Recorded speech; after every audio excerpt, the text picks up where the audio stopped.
Some people, when going into care, it can be the best thing that's ever happened to them. Others, when they've been into care and looked back on the past, they've probably thought, maybe it wasn't the best thing. But at the end of the day, it was done, and it possibly has helped them in many more ways than one.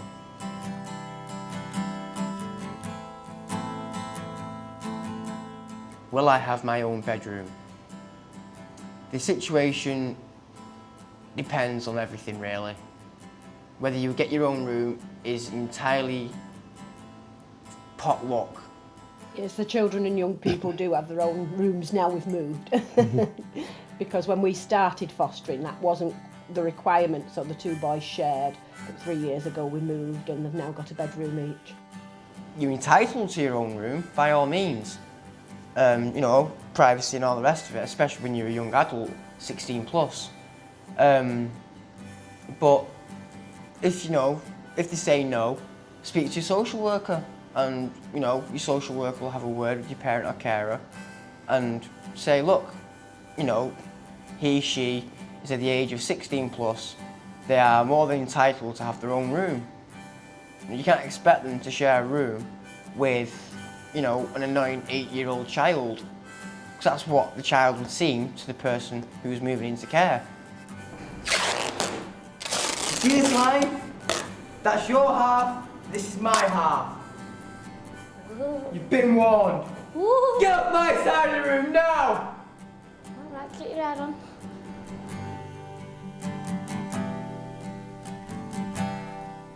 What are the rules of the house?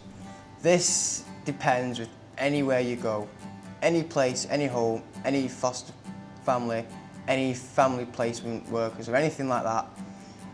They will tell you the rules of what they think is right. You go into a foster family, you'll get one set of rules. You go to a different one, you'll get a different set. It all varies with the families that are involved. It's not every rule is the same. Most of the rules will be, but not all.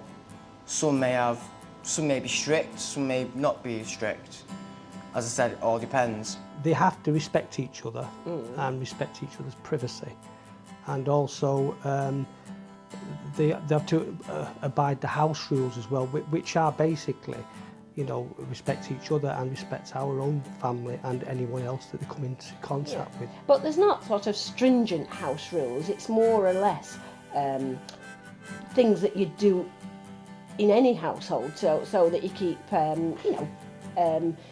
able to hear each other, no shouting, no screaming. If they're asked to turn the music or the TVs down, they turn it down, that type of thing. How long will I be in care for? That again depends on the current situation that you're in. It's entirely and utterly unpredictable, to be honest with you. It's not something you can put a time schedule or limit on. There's no fixed time limit in terms of, we say that a young person is in care, and once they go into care it's an indefinite thing. We recognise that life changes and that circumstances change for young people. So whereas some young people, children and young people might go into care overnight or may go into care because a parent is ill in hospital and can't look after them, there are periods that are longer than that when it's not safe for children or young people to return home. And what we try to do in those circumstances is to ensure that children and young people are supported to reach independence and reach their independent skills.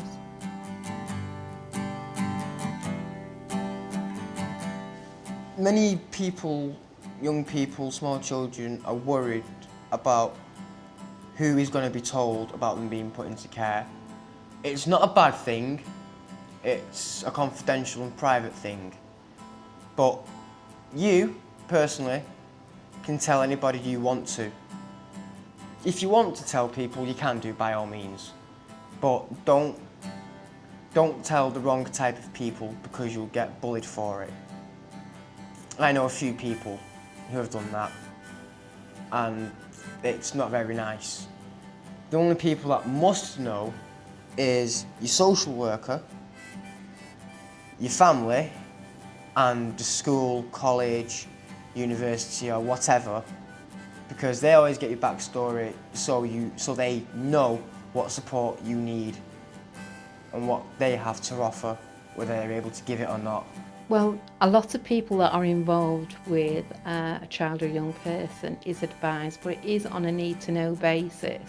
We wouldn't go telling it, for example, a young person's the whole of the school that this person is in care, because it would make them feel isolated, would make them feel different from everybody else. We let people know that are important to them, so we would let, you know, obviously, you know, certain people within a school, you know, the parents, the family members, we let them know where they are, foster carers. So there are a select number of people that would know.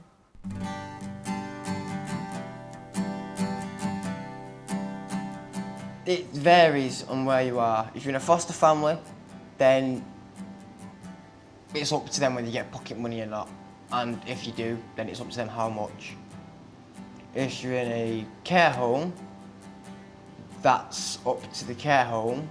If you're being told to live independent at the care home, then obviously you will be given a certain amount of money in order to live on. Yes, you do get pocket money when you become a looked after child, and that's on a regular and consistent basis, and it helps them to make choices wherever they are. So if they want a certain shampoo that they've always used, or shower gel or toothpaste, then they're able to buy and purchase those things for themselves. And it also teaches them, you know, skills like budgeting and things like that. There's actually a criteria for how much they get. Up to a certain age they get £7.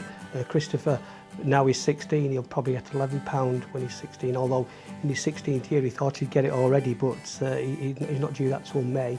And they do spend the pocket money, and they come for more than pocket money. When the pocket money is spent, you know, we do try and make them plan ahead with pocket money, like I'm going on holiday in Spain in April, so when we do give them the pocket money, we say, look, this is your pocket money, but you need to be saving something for when you go away to Spain in April. We do that when any forthcoming holidays. So it doesn't always happen, because we've got one of the children that as soon as he gets it, he spends it.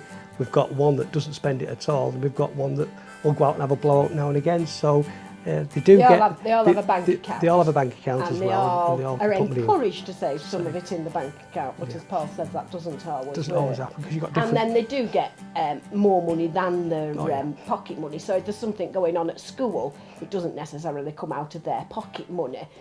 We'll give them that.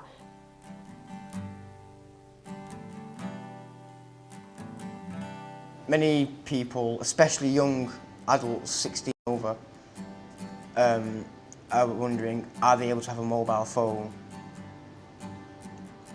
And how long are they going to be able to use it? Well, if the mobile phone's been given to you, then that's entirely up to you, because that's yours. You get to decide how often you use it. If they say, you know, we want it downstairs by, say, 11 o'clock at night, then fair enough, you know, abide by the rules.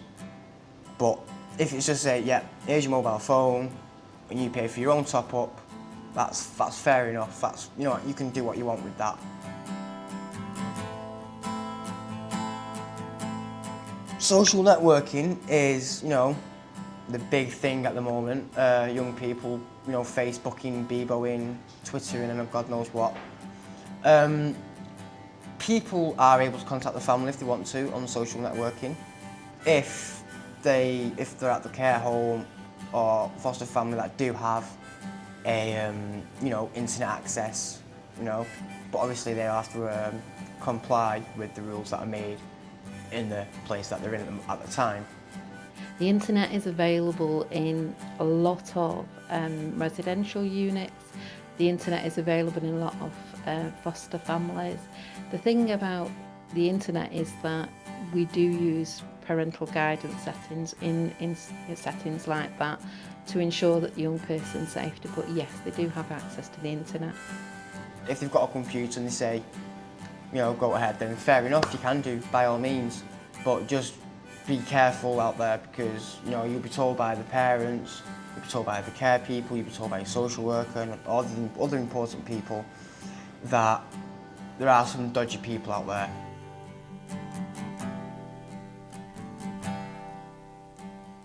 It could be your best friend, could be your best friend's mum, could be your granddad. It could be anybody you want as long as you trust them.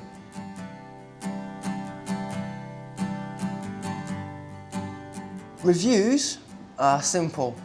A review is simply where your social worker, your foster carer, your mum, your care worker, leaving care worker all sit together at the table and have a discussion. Now this discussion is about how well you're doing, whether you're enjoying it where you are, what could be done to improve to make you happier, or simply if it's something you dislike or want something done about it, and what you hope, basically setting certain goals to reach by a certain time. Easy goals like say, get better grades than you are doing now. That type of stuff. And maybe when you're getting older, 15 and 16, they'll end up gradually building up. So bigger goals like, applying for university.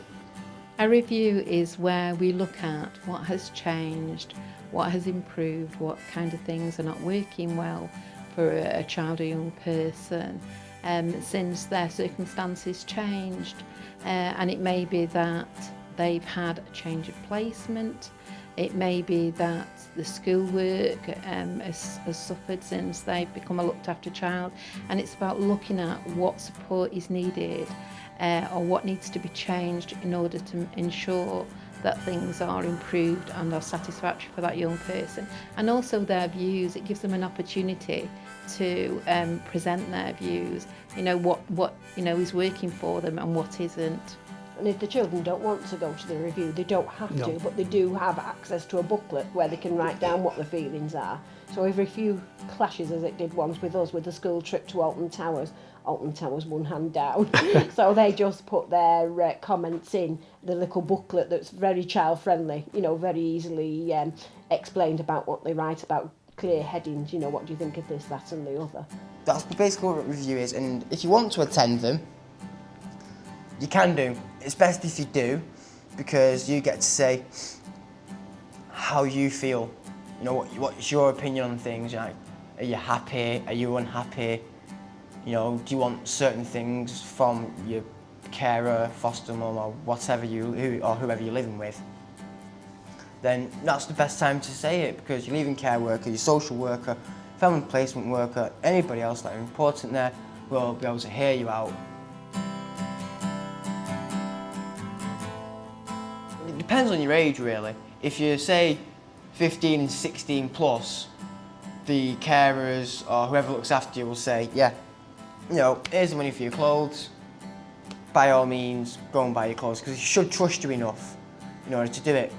Whether it was you're 10, 11 and 12, early teens, it's a case of your clothes will be bought for you, but you should be there to be, to give them a taste of what clothes you like. If it's a case of you get what you're given and you don't like it, say something, I don't like it and I want it changed, please. If you're living in a foster family and they're bound to have other children, other foster children, their own birth children, and whether they're going to be nice or not I can't say anything on that, because it's it's like trying to predict the future. You can't tell whether the children are going to be nice or not. You can be prejudiced, which everybody is, and make your own judgments before you meet them, but that's all you can go on, really. You can't have any clear picture of what they look like, what they're like, what music, what hobbies or anything like that they're into until you actually meet them and get to know them.